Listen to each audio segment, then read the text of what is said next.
Hello guys, welcome to our Abtech International virtual demo. And meron po tayo ditong demo kit. Nire-represent po yung ating bahay. Siyempre may kontador, yung kontador nasa labas ng bahay.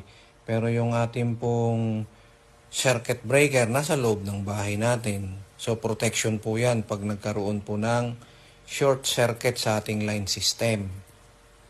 So sa line system po natin, meron po tayong outlet, switch ng ilaw, receptacle para mapaglagyan po natin ng bulb.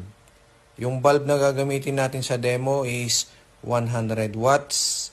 So meron din ho tayo dito digital meter reader para makita natin gaano kataas yung voltahe, amperahe at saka wattage consumption ng appliances na gagamitin po natin. Kasi yung consumption na yun po yung magre-registered po sa ating kontador at yun po yung kilowatt hour na binabayaran natin sa electric cooperative. Ngayon, meron po tayo ditong device na power efficiency enhancer.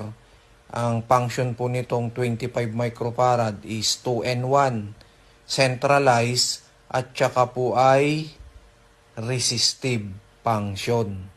So mismo po sa ating device, nandyan po yung ating pong outlet, ito yung resistive outlet. Diyan po isinasaksak yung painitan ng tubig at saka yung plancha ng damit. At once na iplinag po natin yung device naman, yun po yung centralized function. And then buhayin po natin yung ilaw. So yung ilaw po natin, 100 watts po yan, pero yung kanyang consumption po is 93. So tama lang po kasi yung ating voltahe is nasa level lang 224. Ano po? Although 220 po yung standard, so sabi ho ng mga engineer, meron po tayong plus 10 minus 10. Yan. Ngayon, ilalagay po natin ngayon, ipa-plug po natin yung ating device para po ay ma-regulate po yung power. And kita nyo po, dati pong 94, na-reduce po yung wattage consumption po niya, naging 66 na lang. Pero yung liwanag po ng ilaw, hindi po nagbago. Ano?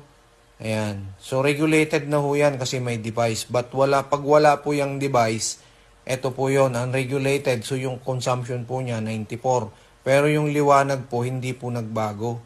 So, yan po yung idinudulot po na blessing sa atin ng ating device. Is very amazing product po ng Abtech International. Ano po? So, yan po. Kaya, patayin muna natin yung